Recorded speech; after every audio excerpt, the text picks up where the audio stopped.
been a great start for McLaren to this season.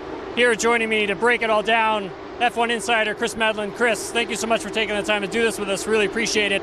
Do you think anybody can catch this team this season? Because, honestly, it's been an incredible start for them.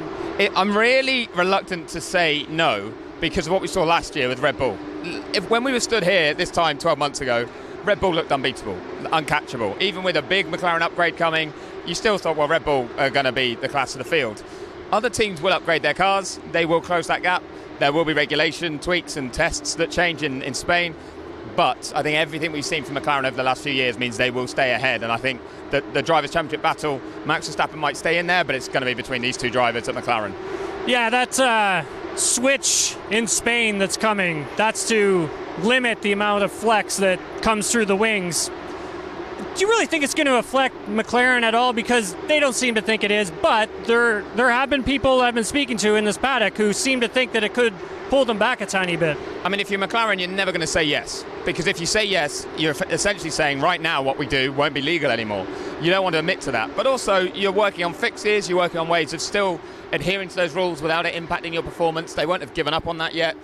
But teams know this is coming. All teams know it's coming. Most teams say they will have to do something different. It's just the variation of what it might be. I did have another team principal say they think it really will hurt McLaren as one of the teams. Also Mercedes they thought might get hurt by it as well. So it's not just the team at the front that might be pegged back, but everything we've seen from McLaren up to now is that they've developed their car very well, and I think they'll be able to handle this change and find a way of still having performance even with it. When we take a look at their driver lineup, obviously Oscar Piastri, Lando Norris, Oscar leading the Drivers' Championship currently. What do you make of this, Chris? Because there's going to be a point this season where these two are going to be together on the track. I mean, I don't know how McLaren is going to be able to handle these two guys this season. They say they're not going to handle them in a sense. Zach Brown says he wants it to happen. He's like, I'm looking forward to it. You've been around Formula One long enough to know.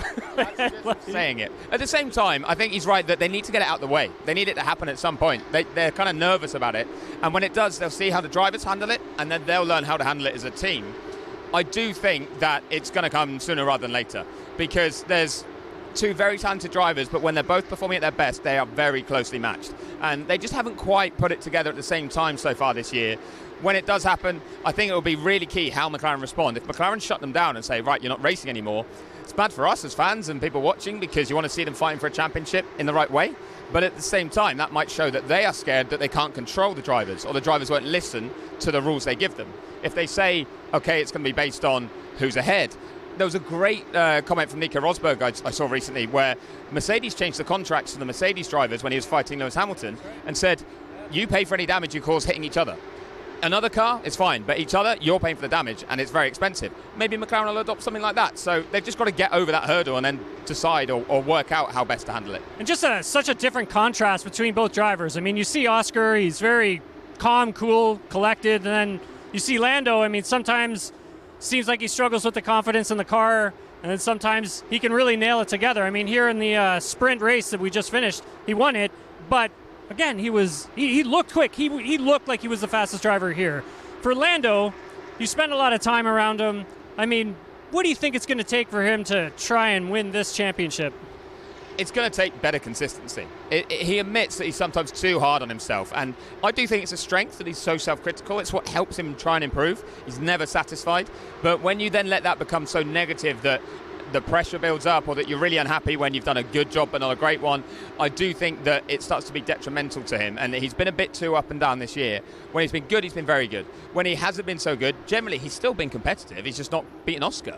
But I do think we'll see that Lando will have to learn, okay, how do I be a bit more steady? How do I be a bit more like Oscar, more level-headed all the way through? When he does that, I think we're going to see consistent performances. And as you say, his pace is not in question. He's very, very quick when he is comfortable in that car.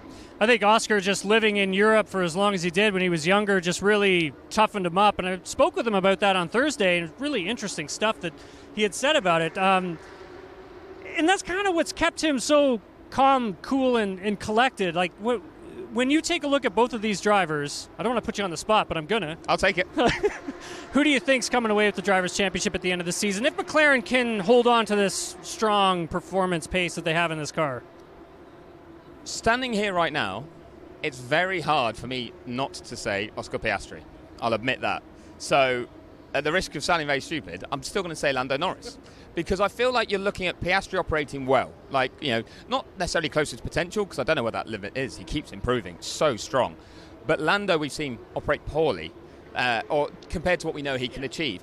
And if he starts getting consistently to the level we know he has, doesn't have to hit 100% every time, but 99, 98% regularly, then that's going to be enough to win races, fight Oscar regularly as well. So Oscar will need to keep improving to keep him at bay. I think it's going to be really close between the two, but I just think Lando still has that potential if he's just performing well. He doesn't need to improve, he just needs to perform well. Then that'll put him really in the frame. So I'm going to lean more towards him. Well, by the time we get to Abu Dhabi, I'm going to hold you to all of this here. I know, it's going to hurt. It's going to hurt. That's Chris Medland, F1 Insider.